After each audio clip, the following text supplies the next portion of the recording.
Okay, let's continue with propagation of constraints.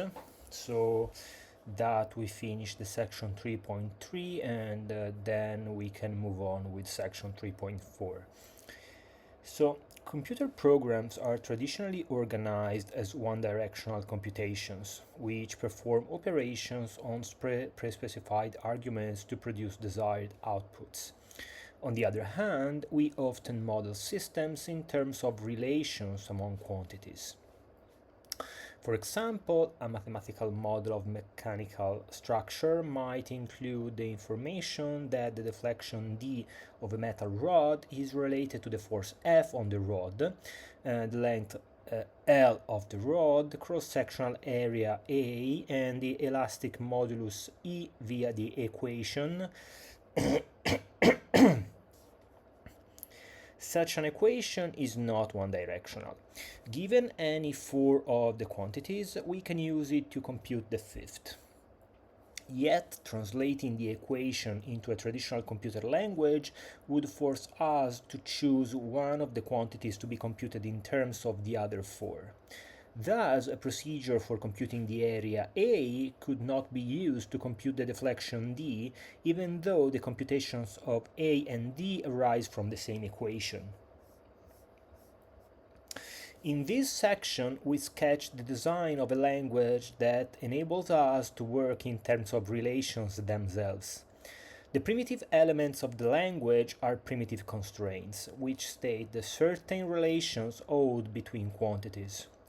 For example, adder ABC specifies that the quantities A, B, and C must be related by the equation A plus B equals C. Multiplier x, y, z expresses the constraint x times y equals z, and constant 3.14 x says that the value of x must be 3.14.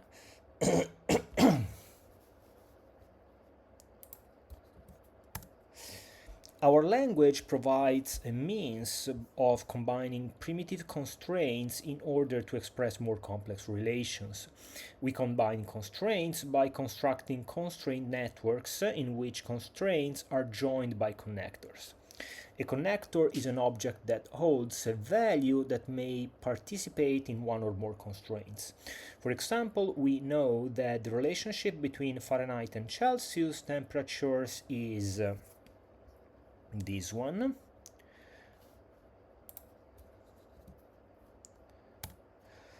Such a constraint can be thought of as a network consisting of primitive adder, multiplier, and constant constraints, figure 3.28. In the figure, we see on the left a multiplier box with three terminals labeled M1, M2, and P. These connect the multiplier to the rest of the network as follows. The M1 terminal is linked to a connector C, which will hold the Celsius temperature. The M2 terminal is linked to a connector W, which is also linked to a constant box that holds 9. The P terminal, which is the multiplier box constraints to be the product of M and M2, is linked to the P terminal of another multiplier box, was M2 is connected to a constant 5, and was M1 is connected to one of the terms in a sum. Computation by such a network proceeds as follows. When a connector is given a value by the user or by a constraint box to which it is linked, it awakens all of its associated constraints, except for the constraint that just awakened it, to inform them that it has a value.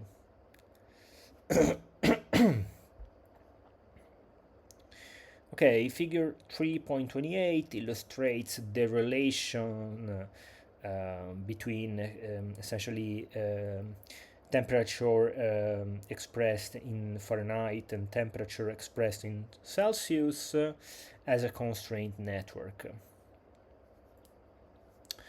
Each awakened constraint box then pulls its connectors to see if there is enough information to determine a value for a connector. If so, the box sets that connector, which then awakens all of its associated constraints, and so on. For instance, in conversion between Celsius and Fahrenheit, W, X, and Y are immediately set by the constant boxes to 9, 5, and 32 respectively. The connectors awaken the multipliers and the other, which determine that there is not enough information to proceed. If the user or some other part of the network sets C to a value of say 25, the leftmost multiplier will be awakened, and it will be set U to 25 times 9 equal to 225. Then U awakens the second multiplier, which sets V to 45, and V awakens the other, which sets F to 77.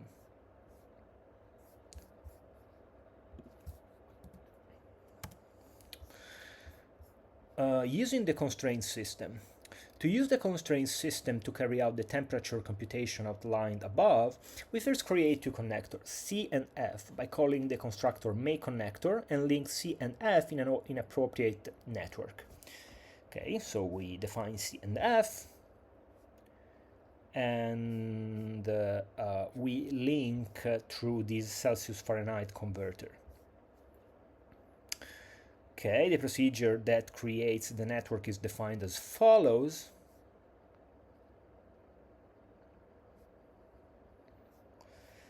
This procedure creates the internal connectors U, V, W, X, and Y and links them as shown in figure 3.28 using the primitive constraints constructors, other, multiplier, and constant. Just as with the digital circuit simulator of section 3.3.4, expressing these combinations of primitive elements in terms of procedures automatically provides our language with a means of abstraction for compound objects. To watch the network in action, we can place probes on the connectors C and F using a probe procedure similar to the one we use to monitor wires in section 3.3.4. Placing a probe on a connector will cause a message to be printed whenever the connector is given a value. This looks like when you put print in your program to debug instead of using the logger. Next we set the value of C to 25. The third argument to set value tells C that this directive comes from the user. Okay. The probe on C awakens and reports the value. C also propagates its value through the network as described above.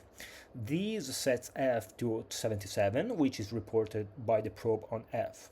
Now we can try to set F to a new value, say 212. Okay. The connector complains that it has sensed the contradiction. Its value is 77, and someone is trying to set it to 212. If we really want to reuse the network with new values, we can tell C to forget its old value. Okay.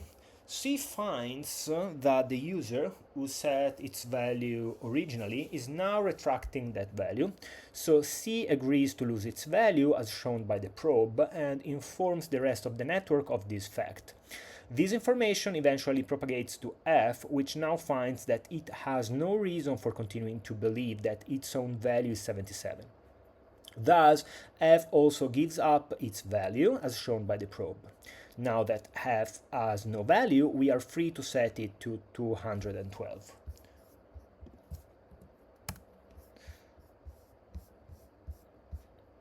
This new value, when propagated through the network, forces F to have a value of 100, and this is registered by the probe on C. Notice that the very same network is being used to compute C given F and to compute F given C.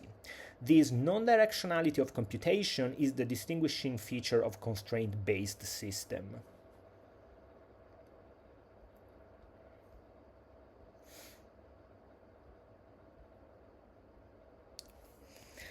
Implementing the constraint system. The constraint system is implemented via procedural objects with local state, in a manner very similar to the digital circuit simulator of section 3.3.4. Although the primitive objects of the constraint system are somewhat more complex, the overall system is simpler, since there is no concern about agendas or logic delays. The basic operations on connectors are the following. Okay, as value, get value, set value, forget value, connect.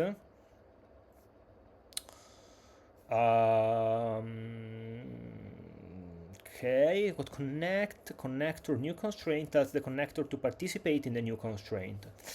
Okay, the connectors communicate with the constraints by means of the procedures inform about value, which tells the given constraint that the connector has a value, and inform about no value, which tells the constraint that the connector has lost its value. Other constructs another constraint among summoned connectors A1 and A2 and a sum connector. Another is implemented as a procedure with local state. Okay. Adder connects the new adder to the designated connectors and returns it as its value.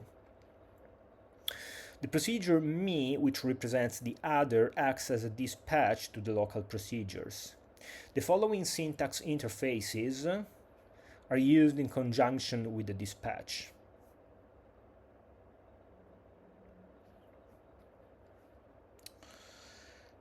Okay. The adder's local procedure process new value is called when the adder is informed that one of its connectors has a value.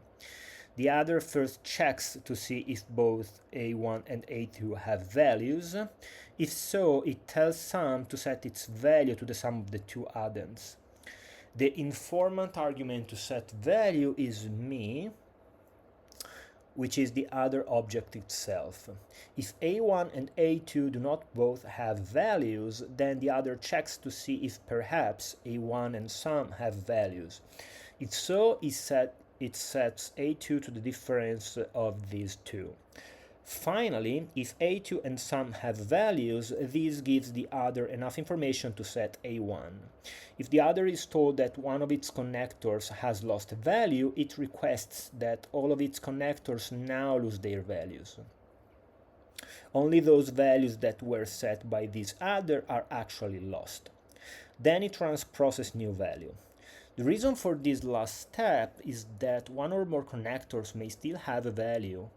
That is, a connector may have had a value that was not originally set by the adder, and these values may need to be propagated back through the adder.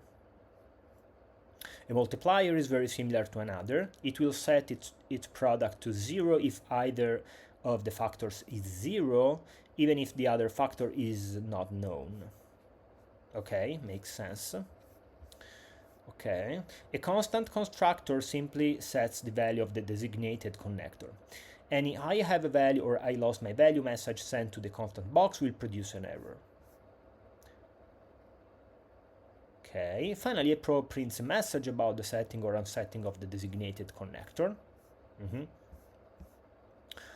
Okay, representing connectors. A connector is represented as a procedural object with local state variables value, the current value of the connector.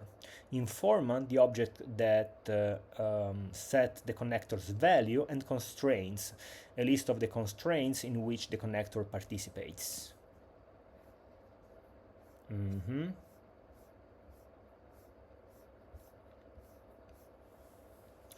The connector's local procedure set my value is called when there is a request to set the connector's value. If the connector does not currently have a value, it will set its value and remember as informant the constraint that requested the value to be set. Then the connector will notify all of its participating constraints except the constraint that requested the value to be set. This is accomplished using the following iterator, which applies a designated procedure to all items in a list except the given one. For each exception procedure list. Okay.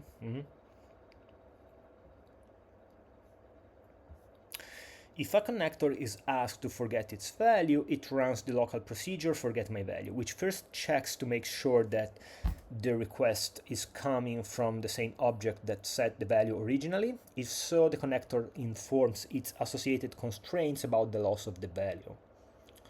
Local procedure connect adds the designated new constraint to the list of constraints if it is not already in that list. Then, if the connector has a value, it informs the new constraint of this fact. The connector's procedure mean serves as a dispatch to the other internal procedures and also represents the connector as an object. The following procedures provide the syntax interface for the dispatch. Okay, and then we have a bunch of exercises, and we are done with section 3.3.4.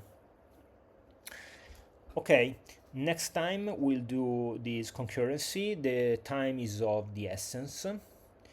Time is of the essence. And okay, so see you, I think, tomorrow. See you next time. Ciao, ciao.